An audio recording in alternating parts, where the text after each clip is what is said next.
Welcome to everyone. बर्तमान आसतु आज video रे आमे माने जानिबा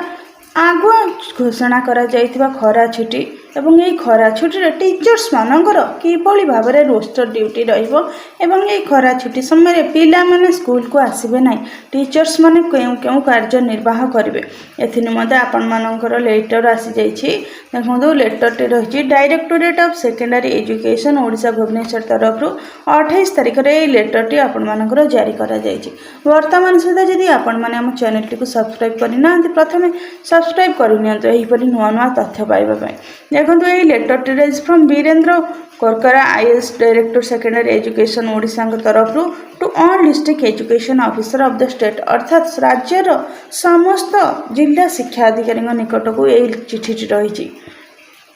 सब्जेक्ट रही instruction for holiday homework and administrative activities during summer vacation in all government and government aided schools of the state regarding अर्थात राज्य समस्त सरकारी एवं विद्यालय रही सहित आपण मानकर अनुदान प्राप्त विद्यालय रही समस्त विद्यालय मानक पिला मानकर ए ग्रीष्मकालीन छुट्टी समय रे समर वैकेशन समय रे पिला मानकर कौन पाठ दिया ता सहित देखंतु रही आपणकर रोस्टर ड्यूटी संपर्क रही एडमिनिस्ट्रेटिव एक्टिविटीज अर्थात जो प्रशासनिक कार्यकलाप रही तो आपण मानकर रोस्टर ड्यूटी रही आग को देखा क्लीयरली आपणकर मेंशन अच्छे madam sir you are aware that in view of the heat wave condition across the state and weather departments prediction the government has announced yearly summer vacation from 27th April 2026 for all government and aided schools in the state through a press release अर्थात एथरो आपण मन जे पिला मानकर जो summer vacation करा जाए सेटा मे 6 तारिख रो करथिला किंतु बढ़ुथिबा तापमात्रा को दृष्टि रे रखी फ्रेश मीट माध्यम रे राज्य सरकार तरफ समस्त सरकारी बेसरकारी ता सहित आपण मानकर एडेड नॉन एडेड स्कूल्स का सब पाई छुट्टी घोषणा करा जायछि एवं एई छुट्टी आपनकर 27 तारिख रो इयरली घोषणा करा जायछि फ्रेश मीट माध्यम रे। In this context, headmaster of the above schools may be intimated to strictly either to following point during summer vacation अर्थात ये जो सब पॉइंट गुड़ा दी आपण मानकर हेडमास्टर को स्ट्रिक्टली इंस्ट्रक्शन रहा यही अनुसार से माने कार्य करेंगे। और ए फर्स्ट रोल नंबर 1 रे रही आपणकर summer vacation holiday homework prepared by resource teachers copies enclosed need to be shared among all students by concerned headmasters. Students need to do assignments in their respective subject copies during the vacation अर्थात पिला मानकर जो ग्रीष्मकालीन शिक्षण रही से शिक्षण पिला मानकर कॉपी दिया जीवो एथिरे हेडमास्टर आपणकर मुख्य भूमिका निर्वाह करेंगे तसे जो टीचर्स रिसोर्स टीचर जो टीचर को जो क्लास रो कि जो सब्जेक्ट रो दिया जाइथिबो से मध्य एथिरे संपूर्ण सहयोग करेंगे। For any academic assistance, students may contact their class teachers, subject teacher to clarify their doubts over telephone during the vacation. अर्थात आपणकर जो पिला माने ए समर वैकेशन समय कौन सन्देह दिले पाठ संपर्कित से माने जे कौन समय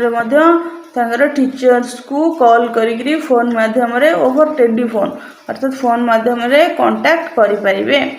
क्लास टीचर सब रूल नंबर 2 रे आपणकर रही class teacher subject teacher must interact with students and parents so as to facilitate their teaching learning process without wasting time अर्थात आपणकर श्रेणी शिक्षक जी रोचन से निश्चिंत श्रेणी पिला मान सहित एवं पिला अभिभावक सहित जोगाजोग रही कहीं पिला मानकर पाठ पढ़ा प्रति ध्यान देवाई एवं सठिक गाइडेंस करने जमती पिला माने समय नष्ट करेंगे। देखो most important and awaiting things आपण मानकर रही 3 नंबर पॉइंट रे सी रे रही रोस्टर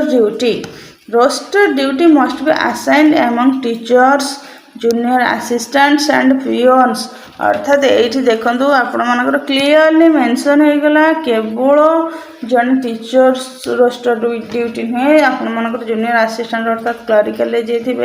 कि सहित पियोन जे थे समस्त को लेकिन आपण मानकर रोस्टर ड्यूटी करा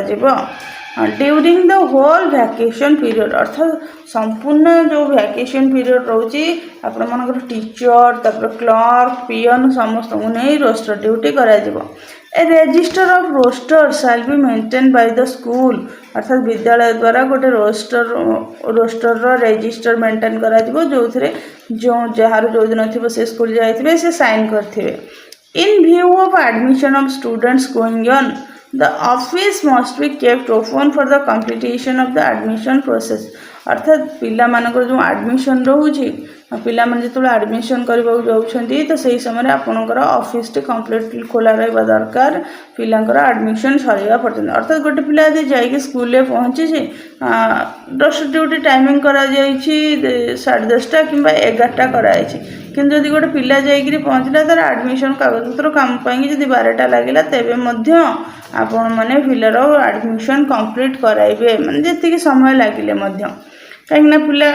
पिलाटा पुणी थर एडमिशन कर गोटे थर एडमिशन कंप्लीट कर जहाँ समय लगे तेरे आप एडमिशन कंप्लीट कराइबे रोल नंबर 4 रे रही the school assets smart classroom e library science laboratory drinking water facility sanitation and toilet facility must be looked after by roster staff अर्थात विद्यालय जो स्मार्ट क्लासरूम रही कि जो लाइब्रेरी रही साइंस विज्ञानगार रही पानी पीबार जो व्यवस्था रही आक्वागार्ड लगी था सहित विद्यालय परिष्कार परिच्छन्नता टॉयलेट सहकार जहाँ रही facility must be looked after by roster staff अर्थात जो रोस्टर स्टाफ थे से नजर रखिथे कौटी कौन सुविधा असुविधा है सेटा से नजर रखिए गवर्नमेंट गोटे प्रॉब्लम होची सबू स्कूल मानक स्वीपर दौना जहाँद्वारा कि टॉयलेट टीचर्स मानक सफा करने पड़ुछि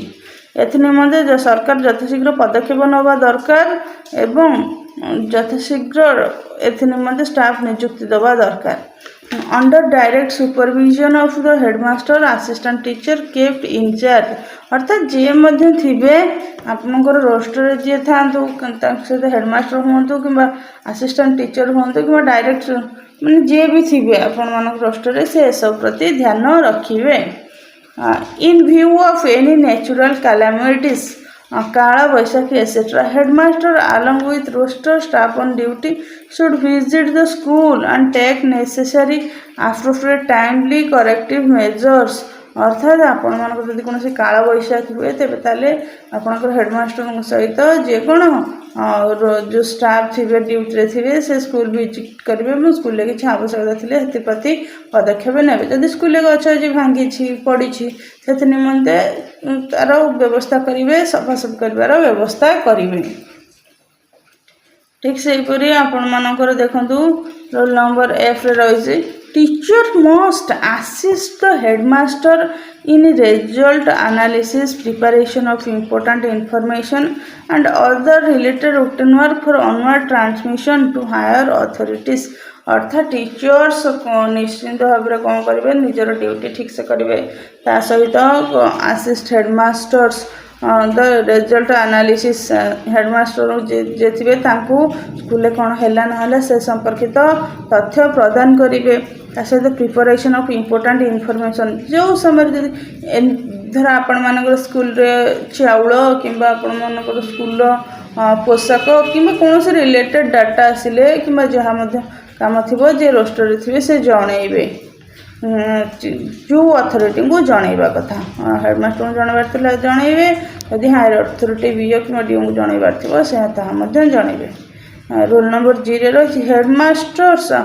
and staff must ensure the sanitation and safety measure of the school campus one day before reopening of the school Etah most important अर्थात हेडमास्टर सहित समस्त स्टाफ प्रति सजग थे जे जमीक आपण मानकर स्कूल खोला हबार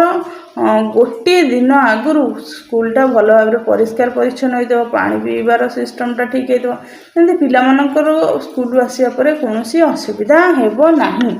आशा करुँचे आपण मैंने बर्तमान क्लीयरली जानी जाइथिबे जे टीचर्स माने किभଳି भाव में रोस्टर ड्यूटी करेंगे तो आउ थे कही नौछि कम्प्लीटली आपण मानकर टीचर्स केवल जड़े नुहति टीचर हेडमास्टर जूनियर ଆସିଷ୍ଟାଣ୍ଟ ଯେ କ୍ଲର୍କ ଥିବେ ପିଅନ ଥିବେ ସମସ୍ତଙ୍କ ଭିତରେ ଏ ରୋଷ୍ଟର ଡ୍ୟୁଟି ବଣ୍ଟାଯିବ ଏବଂ ସମସ୍ତେ ସମୟ ଅନୁସାରେ ତାରିଖ ଅନୁସାରେ ନିଜର ଭାଗ ଅନୁସାରେ ଯେଉଁ ଅନୁସାରେ ଯାହାର ଡେଟ୍ ଥିବ ସେଇ ଅନୁସାରେ ସେମାନେ ସ୍କୁଲରେ ରୋଷ୍ଟର ଡ୍ୟୁଟି କରିବେ ଏବଂ ସେ ସମ୍ପର୍କିତ ରୋଷ୍ଟର ଡ୍ୟୁଟି ସମ୍ପର୍କରେ ଯାହା ମଧ୍ୟ କାର୍ଯ୍ୟ ଆସିବ ବିଦ୍ୟାଳୟରେ ସେ କାର୍ଯ୍ୟ ପ୍ରତି ଧ୍ୟାନ ଦେବେ ଓ ବିଦ୍ୟାଳୟର ପରିଷ୍କାର ପରିଚ୍ଛନ୍ନତା ପ୍ରତି ଧ୍ୟାନ ଦେବେ। କାଳବୈଶାଖୀ ହେଲେ ହେଡ଼ମାଷ୍ଟରଙ୍କ ସହିତ ରୋଷ୍ଟର ଡ୍ୟୁଟିରେ ଥିବା ଟିଚର ସେଥିପ୍ରତି ଧ୍ୟାନ ଦେବେ ଏବଂ ସ୍କୁଲ ଖୋଲିବାର ଗୋଟିଏ ଦିନ ପୂର୍ବରୁ ସ୍କୁଲ ଭଲ ଭାବରେ ସଫା ହେଇଥିବ। ପରବର୍ତ୍ତୀ ଭିଡ଼ିଓରେ ମୁଁ ଆପଣମାନଙ୍କୁ ସେୟାର କରିବି ପିଲାମାନଙ୍କର ସମର ଲର୍ଣ୍ଣିଂ ପାଇଁକି କେଉଁ କ୍ଲାସ୍ ପାଇଁକି କ'ଣ କ'ଣ ପ୍ରଶ୍ନ ରହିଛି କେଉଁ ସବଜେକ୍ଟର। ତ ଏଥିରୁ ବର୍ତ୍ତମାନ ଆମେମାନେ ଜାଣିଗଲେ ଇୟର୍ଲି ସମର ଭ୍ୟାକେସନ୍ ପାଇଁ 27ରୁ ରୋଷ୍ଟର ଡ୍ୟୁଟି ପଡ଼ୁଛି। ତେଣୁକରି ଏହା ହେଇଥିଲା ଆଜିର ତଥ୍ୟ।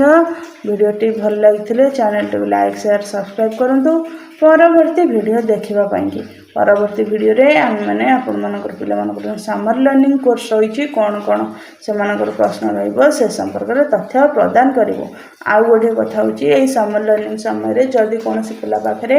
ସ୍ମାର୍ଟଫୋନ୍ ନାହିଁ ତେବେ ତାହେଲେ ତା ପାଖରେ ଯେଉଁ କ୍ୱେଶ୍ଚିନ୍ ରହିଛି ସମର ଲର୍ଣ୍ଣିଂ ପ୍ରୋଗ୍ରାମର ଯେଉଁ କପିସ୍ ରହିଛି ତାହା ମଧ୍ୟ ପିଲା ପାଖରେ ପହଞ୍ଚାଇବାର ଦାୟିତ୍ୱ ଟିଚରଙ୍କର। ଏହା ହିଁ ଥିଲା ଆଜିର ଇନଫର୍ମେସନ୍। ଆଉ ସରକାରଙ୍କୁ ଅନୁରୋଧ ଅଛି ସ୍କୁଲମାନଙ୍କରେ ଯଥେଷ୍ଟ ଷ୍ଟାଫ୍ ନିଯୁକ୍ତି ଦିଅନ୍ତୁ ଯେମିତିକି ଟିଚର ପିଲାମାନଙ୍କର ପାଠପଢ଼ା ଦେଖିବେ ବହି ଖାତା ବାଣ୍ଟିବେ ଚାଉଳ ବାଣ୍ଟିବେ ତା ସହିତ ଟଏଲେଟ୍ ସଫା କରିବେ। ତେବେ ତାହେଲେ ପିଲାର ଉନ୍ନତି କେତେବେଳେ ହେବ ପିଲାକୁ ପାଠପଢ଼ାରେ ଅଧିକ ସମୟ କିଭଳି ଭାବରେ ଦେଇପାରିବେ। ତେଣୁକରି ସରକାର ଏ ଦିଗ ପ୍ରତି ଧ୍ୟାନ ଦେଇ ଯଥାଶୀଘ୍ର ଉପଯୁକ୍ତ ଛାତ୍ରଛାତ୍ରୀ ଅନୁପାତ ଆଧାରରେ ଏବଂ ସବଜେକ୍ଟ ଆଧାରରେ ଷ୍ଟାଫ୍ ନିଯୁକ୍ତି ଦିଅନ୍ତୁ।